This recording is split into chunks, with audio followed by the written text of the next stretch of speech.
To my channel. I am Kalpana Yadav. अगर आप लोग चैनल पर नए हैं तो सबसे पहले आप लोग चैनल को सब्सक्राइब कीजिए, बेल आइकन को प्रेस कीजिए एंड अपने फ्रेंड्स के साथ शेयर कीजिए। कमेंट कर ज़रूर बताना वीडियो कैसा था। तो आज जो है हम क्लास 10th का सिविक्स की बुक का चैप्टर 1 पढ़ने वाले हैं, जिसका नाम है पावर शेयरिंग।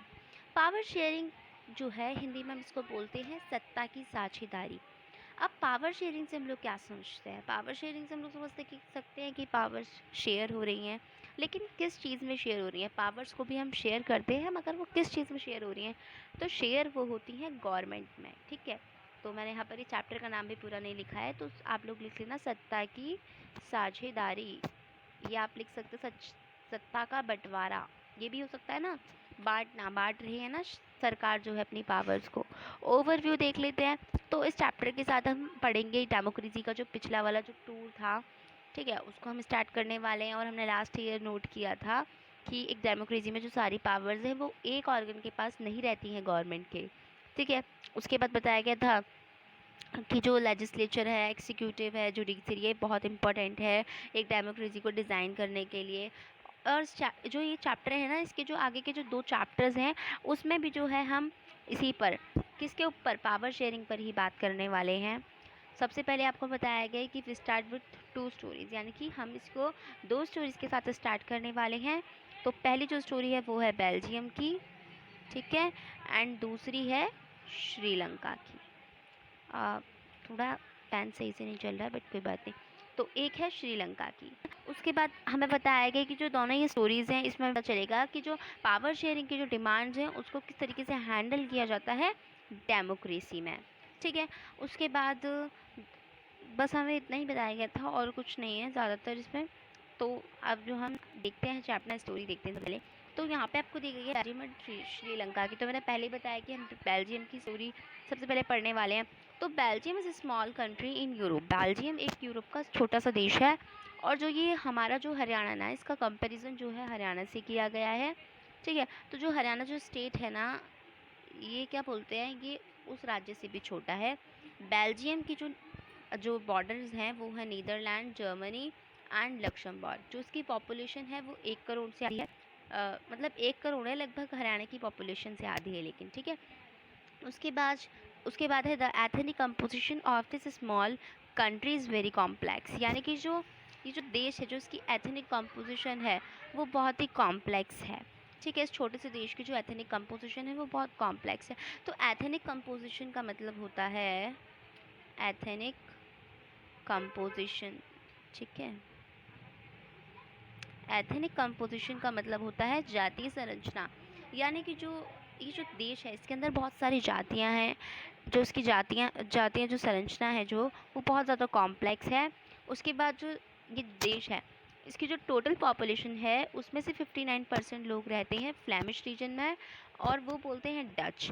और बाकी जो 40% लोग हैं वो वेलोनिया रीजन में रहते हैं, लेकिन वो फ्रेंच बोलते हैं। लगभग 1% जो लोग हैं वो जर्मन बोलते हैं। और जो इसकी कैपिटल है ना ब्रुसेल्स, उसमें 80% जो पीपल्स हैं वो क्या बोलते हैं, 80% पीपल वहाँ पर फ्रेंच बोलते हैं, एंड 20% जो लोग हैं वो डच बोलते हैं, ठीक है। तो यहाँ पे हमें सबसे पहले हम देख सकते हैं कि क्या हो रहा है यहाँ पर। अब जो कैपिटल है, ठीक है, कैपिटल में मेजोरिटी किस चीज़ की है? कैपिटल में मेजोरिटी किसकी है?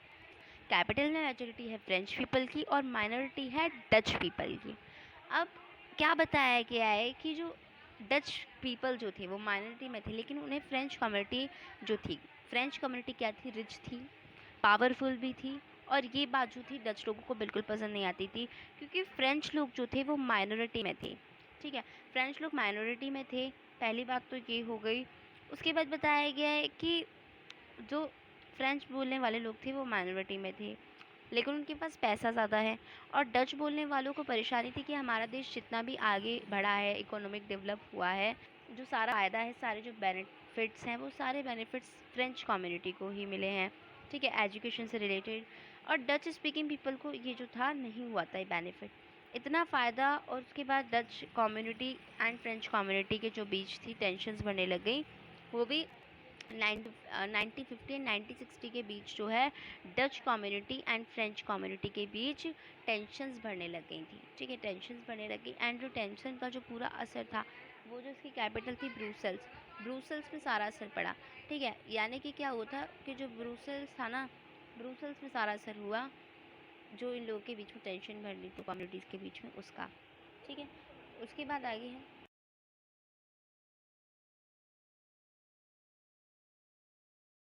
अलग सी प्रॉब्लम थी कि जो देश में डच स्पीकिंग लोग थे वो कैसे थे, वो मेजॉरिटी में थे, लेकिन जो फ्रेंच पीपल थे वो माइनॉरिटी में थे।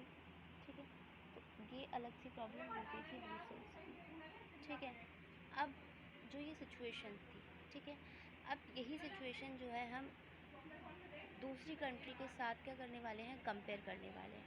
ठीक है, अब श्रीलंका जो है, श्रीलंका एक आइसलैंड नेशन देश है। ठीक है, अब श्रीलंका क्या है, श्रीलंका एक आइसलैंड नेशन देश है। ठीक है, आइसलैंड नेशन का मतलब होता है घिरा हुआ देश।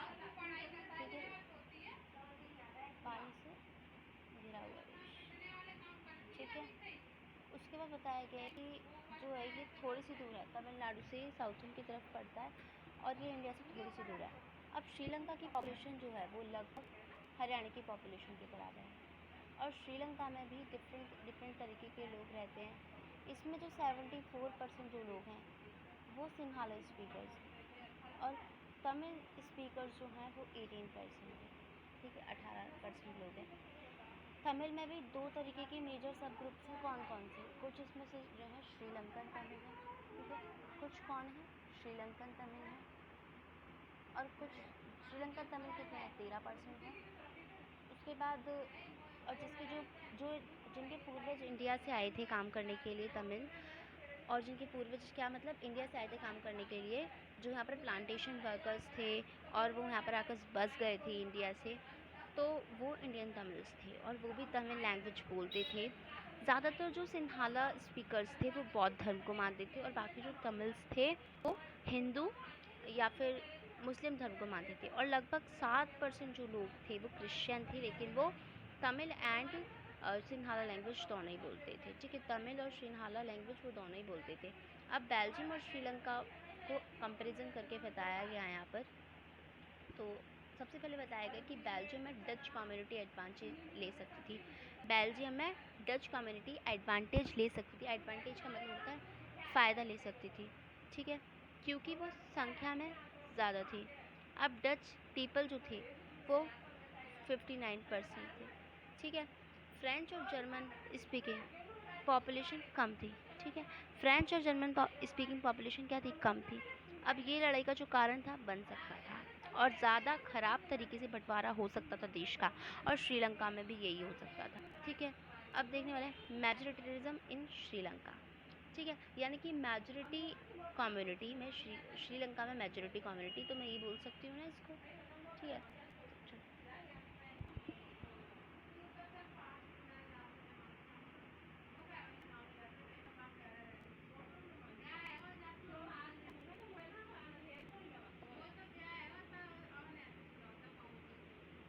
अब श्रीलंका जो था वो 1948 में क्या हुआ था, इंडिपेंडेंट हुआ था, यानी कि आज़ाद हुआ था। अब सिंहाला कम्युनिटी के जो लीडर्स थे उन्होंने चाहा कि वो अपनी गवर्नमेंट बना ले और सारे के सारे जो मेजोरिटी लोग हैं वो सिंहाला कम्युनिटी से ही बिलोंग करते हों। और गवर्नमेंट जो थी, ठीक है, गवर्नमेंट में इसकी वजह से डेमोक्रेटिक इलेक्टेड आई। ठीक है, इलेक्टेड गवर्नमेंट आई। इलेक्शन के बाद वो भी एक मेजोरिटियन टाइप की थी, मतलब कि मेजोरिटी कम्युनिटी ही रोल करेगी देश को, और देश में जो भी लॉज बनेंगी, जो भी कुछ होगा, वो सब मेजॉरिटी कम्युनिटी को ध्यान में रखकर ही बनाया जाएगा। और श्रीलंका ने फॉलो किया मेजॉरिटेरिज्म को। ठीक है, और 1956 में क्या होता है कि 1956 में सिंहाला ने क्या किया, सिंहाला ने मतलब 1956 में सिंहाला जो थी उसको ऑफिशियल लैंग्वेज बना दिया गया और इससे डिसरिगार्डिंग कर दिया गया, यानी कि अनदेखा कर दिया गया तमिल को। मतलब कि जो भी सरकारी काम होगा वो सिंहाला लैंग्वेज में ही होगा। और अब तमिल बोलने वालों के लिए सबसे बड़ी परेशानी थी क्योंकि उन्हें सिंहाला लैंग्वेज नहीं आती थी। ठीक है, अब इसमें भी बहुत सारे इश्यूज़ हो गए थे। ठीक है, पहला इशू था गवर्नमेंट ने प्रेफरेंशियल पॉलिसीज़ को फॉलो किया, यानी कि अधिमान्य पॉलिसीज़ को फॉलो किया, अधिमान्य नीतियों को फॉलो किया। जो लोग सिंहाला भाषा जानते थे उन्हें कॉलेजेस में भी अच्छी पोस्ट दी गई। ठीक है, कॉलेज में भी अच्छा जो थल पोस्ट दे दी गई, उनको पोजीशन दे दी गई, गवर्नमेंट जॉब्स में भी अच्छी पोजीशन दे दी गई। अब एक न्यू कॉन्स्टिट्यूशन बनता है, एक न्यू कॉन्स्टिट्यूशन बनाया गया जिसमें ये बात कही गई कि श्रीलंका की जो सरकार है वो बुद्धिस्ट धर्म को आगे बढ़ाएगी और सपोर्ट करेगी सारे के सारे गवर्नमेंट विजुअल्स को।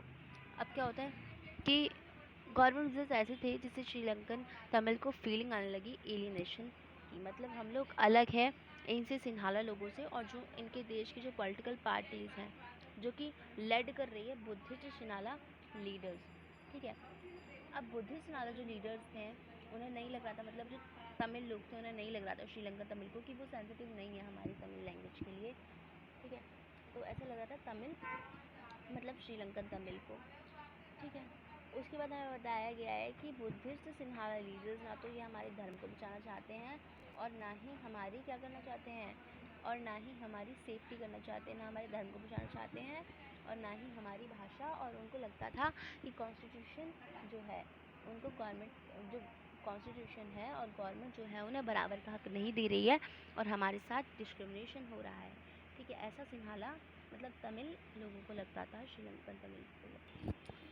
गवर्नमेंट जॉब्स में और हम लोग को अपॉर्चुनिटी नहीं दी जा रही है, मतलब मौके नहीं दिए जा रहे हैं ताकि हम लोग आगे बढ़ पाएँ।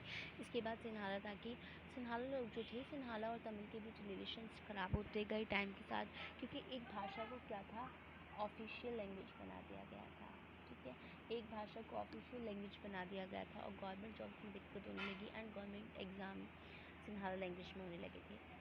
उसके बाद जो तमिल थे, और जिनको तमिल आती थी वो एग्ज़ाम में पास नहीं हो पाते थे और यूनिवर्सिटी में भी इसी लैंग्वेज में पढ़ाया जाता था और तमिल स्पीकर्स ने उन्हें इन सब चीज़ों से प्रॉब्लम होने लगी।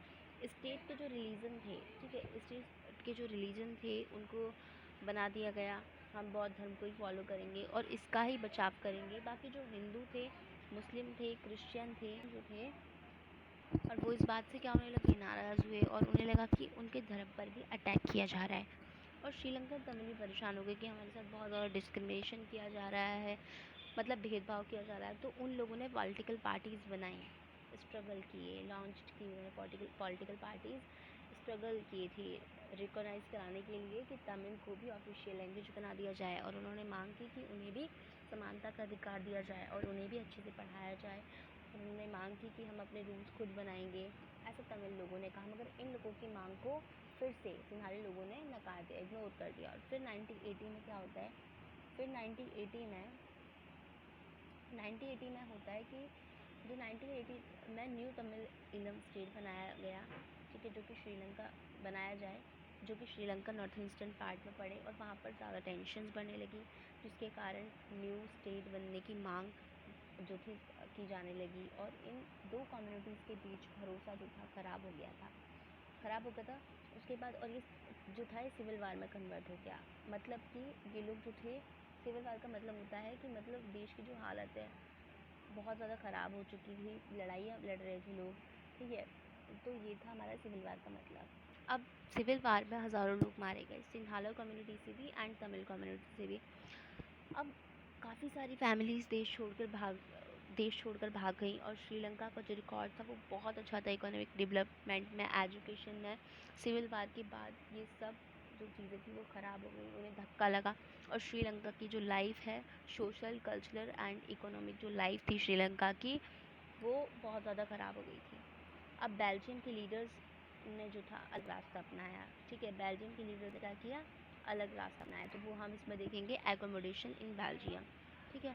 अब जो बेल्जियम के जो लीडर्स थे उन्होंने क्या किया, उन्होंने अपना, ठीक है, क्या उन्होंने करा, श्रीलंका से उन्होंने ये मान लिया, समझ लिया कि लोगों में बहुत ज़्यादा भेदभाव हो रहा है, ठीक है। 1970 और 1993 के बीच में कॉन्स्टिट्यूशन को 4 बार अमेंड किया गया, ठीक है, 4 टाइम्स अमेंड किया गया था कि किस तरीके से सारे लोग एक कंट्री में रह पाएँ, और इसमें काफ़ी सारी चेंजेस भी किए गए थे।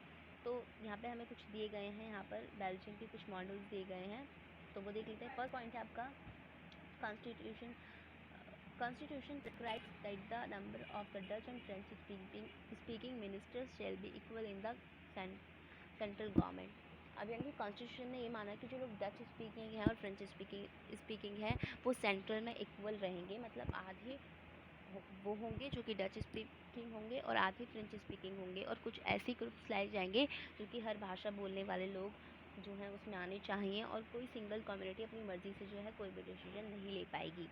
सेकंड दिया गया है कि सेंट्रल गवर्नमेंट की बहुत सारी पावर्स को जो था स्टेट गवर्नमेंट को दे दिया गया था, ठीक है। और कहा गया था क्या, कि कहा गया था कि स्टेट गवर्नमेंट नहीं होगी सेंट्रल गवर्नमेंट के अंडर में, मतलब कि सेंट्रल गवर्नमेंट जो है, सेंट्रल गवर्नमेंट और स्टेट गवर्नमेंट खुद अपने आप में पावरफुल होंगी, कोई किसी के ऊपर अपनी पावर नहीं थोप सकता है, ठीक है। थर्ड पॉइंट था ब्रुसेल्स में एक सेपरेट गवर्नमेंट बनाएगी जिसमें कि दोनों कम्युनिटी को, फ्रेंच स्पीकिंग लोगों को भी और डच स्पीकिंग लोगों को भी इक्वल रिप्रेजेंटेशन दिया गया, क्योंकि फ्रेंच पीपल ने एक्सेप्ट किया था कि इक्वल रिप्रेजेंटेशन ब्रुसेल्स में कर रखा हो, ठीक है, क्योंकि थी उन्होंने इक्वल रिप्रेजेंटेशन एक्सेप्ट किया था सेंट्रल गवर्नमेंट में, ठीक है। अब फिफ्थ पॉइंट देख लेते हैं। सेंट्रल गवर्नमेंट और जो स्टेट गवर्नमेंट थी, ठीक है, उनके अलावा थर्ड लेवल ऑफ गवर्नमेंट भी बनाई गई थी, जो थी थर्ड लेवल बनाई गई जिसको कम्युनिटी गवर्नमेंट नाम दिया गया था। लेकिन पूरे देश की फ्रेंच स्पीकिंग पीपल एक कैंडिडेट को वोट देंगे, ठीक है, और डच स्पीकिंग पीपल भी एक ही कैंडिडेट को वोट देंगे, और इसी तरीके से यहाँ पर ये चीज़ें चलाई गई थी। उसके बाद इस गवर्नमेंट के पास पावर थी, cultural and education language related issues थे, और ये सारा जो काम था, ये सारा काम कम्युनिटी गवर्नमेंट का था। ये सारा काम किसका था, सारा का सारा काम कम्युनिटी गवर्नमेंट का था। अब बेल्जियम के जो लीडर्स थे उन्होंने समझा कि एक देश को रखना तभी पॉसिबल है जब हम सभी लोगों की फीलिंग्स की रिस्पेक्ट करें, कौन क्या चाहता है उनकी चीज़ों को, ठीक है, उनकी चीज़ों को समझें। और उन्होंने क्या रियलाइज़ किया था कि अगर हम लोग सबकी फीलिंग्स को, मांगों को उनके साथ लेके चलेंगे तो हम साथ रह पाएंगे, ठीक है, उन लोगों ने ऐसा मान लिया था। अब हम आगे देखते हैं कि आगे क्या बताया। अब बताया गया है कि श्रीलंका ने ऐसा नहीं समझा था, और उन्होंने समझा कि हम मेजॉरिटी में हैं, सिंथाली पीपल को लगा कि हम मेजॉरिटी में हैं, हम छोटी कम्युनिटीज़ को दबाकर चलें, मगर इसकी वजह से श्रीलंका में सिविल वार हो गया था, ठीक है। तो अब देखते हैं आगे आगे हमें बताया गया कि वाई पावर शेयरिंग इज़ डिज़रेबल, यानी कि जो पावर शेयरिंग है वो क्यों ज़रूरी है। तो ये तो बहुत इंपॉर्टेंट पॉइंट है, तो इसको हमें अच्छे से समझना है, ठीक है। तो चलो देखते हैं अब आगे।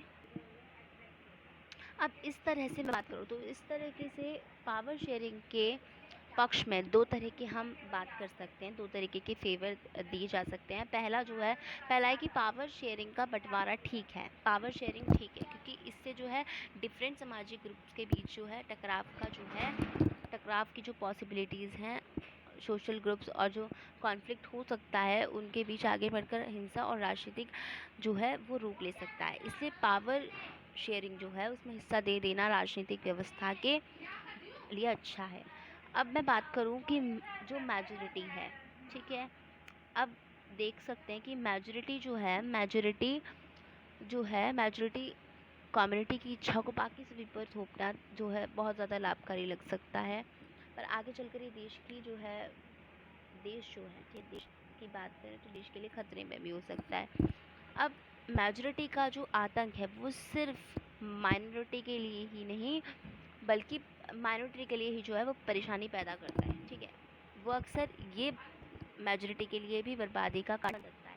अब मैं बात करूँ कि माइनॉरिटी जो पीपल हैं, माइनॉरिटी के लिए ही ये जो है परेशानी पैदा नहीं करता, अक्सर ही खुद अपने लिए भी जो है परेशानी यानी कि बर्बादी का कारण बन जाता है। अब पावर शेयरिंग डेमोक्रेसी व्यवस्थाओं के लिए ठीक है, इसके पक्ष में एक और बात कही जा सकती है, और वो बात कही ज़्यादा गहरी।